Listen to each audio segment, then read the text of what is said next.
Hello student, my name is Manish. मैं इस video पर बात करने वाला हूं एमपी कक्षा 11वीं वार्षिक परीक्षा 2022 विषय भौतिक शास्त्र के बारे में बताने वाला हूं। तो स्टूडेंट वीडियो को लाइक, शेयर और यूट्यूब चैनल को सब्सक्राइब कर ले। तो लेट्स स्टार्ट द वीडियो। सबसे पहला प्रश्न, सही विकल्प चुनकर लिखिए, चूज द करेक्ट आंसर। पहला प्रश्न, निम्नलिखित में से किस ताप पर जल का घनत्व सर्वाधिक होगा? 0 degree Celsius, 4 degree Celsius, -4 degree Celsius, -10 degree Celsius. तो किस ताप पर जल का घनत्व सबसे ज्यादा होता है? -4 डिग्री सेल्सियस पर। श्यानता गुणांक का मात्रक होता है pause. Option number A pi यानी कि पॉज। कोणीय संवेग का SI मात्रक होता है joule. Second option A is the right answer.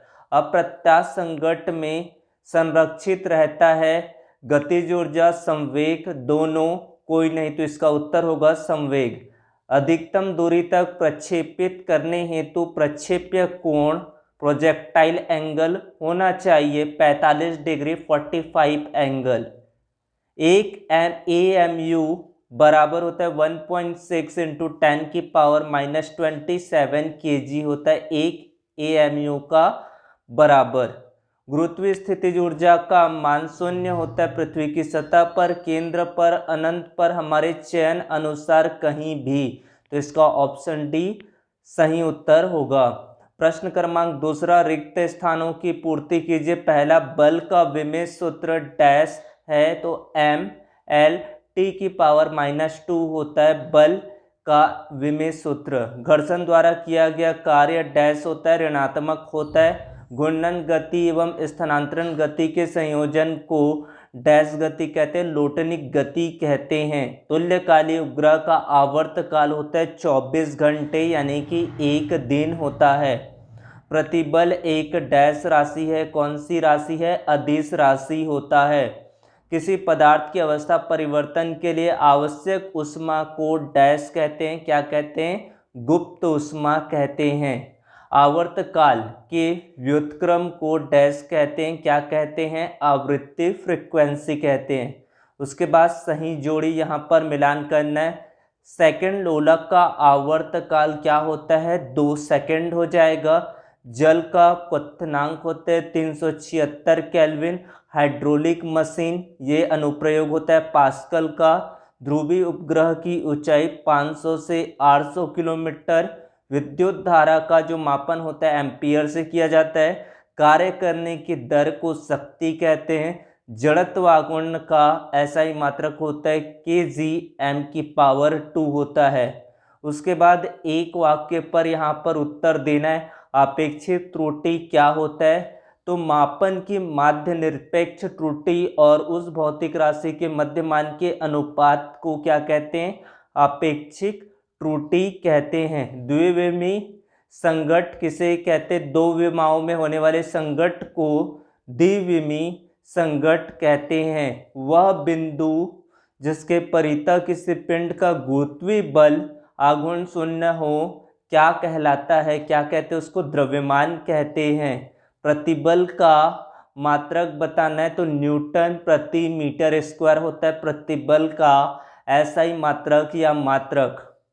उसके बाद मुलर विशिष्ट ऊष्माधारिता का SI मात्रक यहाँ पर बताना है। इस तरह से आपको इसका उत्तर लिख लेना है। यहाँ पर 1 मोल ठोस का ताप 10 डिग्री सेल्सियस बढ़ाने के लिए आवश्यक ऊष्मा को ठोस की मुलर विशिष्ट ऊष्मा कहते हैं। कार्नो इंजन की दक्षता ईटा इक्वल टू होता है 1 - Q2/Q1 इक्वल टू 1 - T2/T1 होता है। ये कार्नो इंजन की दक्षता का फॉर्मूला होता है। आवर्ती गति किसे कहते हैं? यदि कोई वस्तु एक समय के बाद एक निश्चित मार्ग पर बार बार दोहराती है तो वस्तु की इस गति को क्या कहते हैं?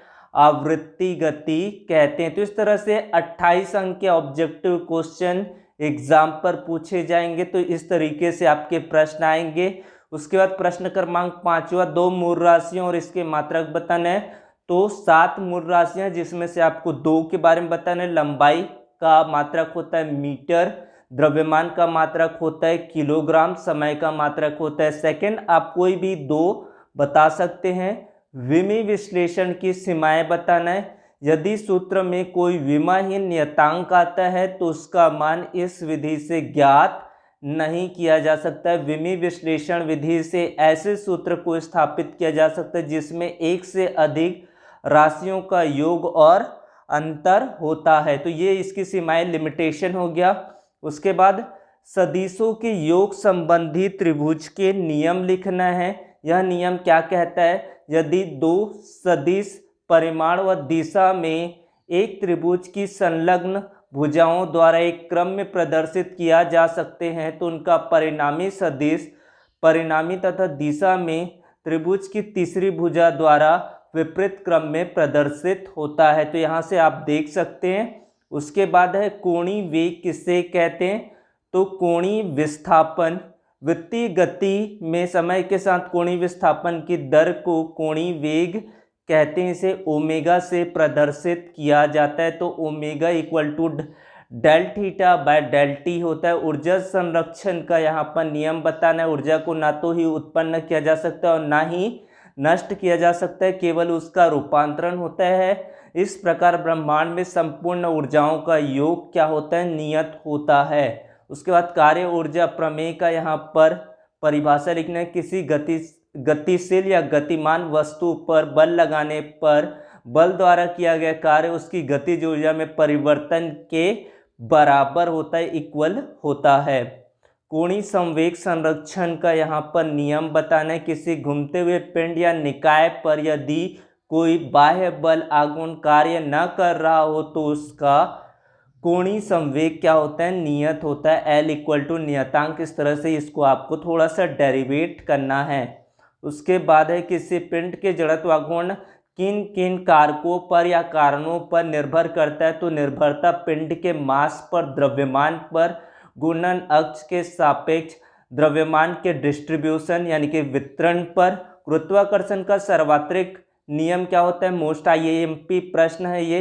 ब्रह्मांड में स्थित किन्हीं भी दो पिंडों के बीच लगने वाला आकर्षण बल उनके पिंडों के द्रव्यमान के गुणनफल के अनुक्रमानुपाती और उनके बीच की दूरी के वर्ग के व्युत्क्रमानुपाती होता है। इसके साथ साथ केपलर के नियम को भी याद कर लेंगे।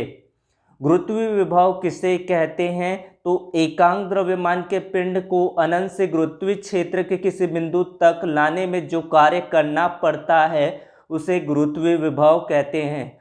उसके बाद पास्कल का नियम बताना है, लॉ ऑफ पास्कल। तो यदि कोई द्रव संतुलन में है तो द्रव पर आरोपित बल उसके प्रत्येक इकाई क्षेत्रफल पर समान रूप से वितरित हो जाता है। P1 equal to P2 equal to F1 upon A1 equal to F2 upon A2। इसके अनुप्रयोग होता है hydraulic press, hydraulic brake, hydraulic lift में। प्रत्यास्था गुणांक क्या होता है उसके बारे में आपको बताना है। तो यहाँ से आप इसके उत्तर को देख ले। उसके बाद 1 कैलोरी ऊष्मा को यहाँ पर परिभाषित करना है। तो 1 ग्राम जल का ताप 1 डिग्री सेल्सियस बढ़ाने के लिए आवश्यक ऊष्मा की मात्रा को क्या कहते हैं? 1 कैलोरी ऊष्मा कहते हैं। ऊष्मागतिकी का शून्य नियम, ये मोस्ट इम्पॉर्टेंट है। सभी सेटों पर ये क्वेश्चन आपको देखने को मिलेगा। इस नियम के अनुसार यदि कोई दो निकाय A और B अलग अलग एक तीसरे निकाय C के साथ ऊष्मीय संतुलन में हो तो निकाय A तथा निकाय B भी एक दूसरे के ऊष्मीय संतुलन में होंगे। बाकी जो बचे हुए प्रश्न हैं आपके 19 प्रश्न फिजिक्स पर पूछे जाएंगे। तो बाकी 8 प्रश्नों का उत्तर नेक्स्ट वीडियो पर आपको सेपरेट बनाने वाला हूं। तो वीडियो को लाइक, शेयर और यूट्यूब चैनल को सब्सक्राइब कर लीजिए। Thank you.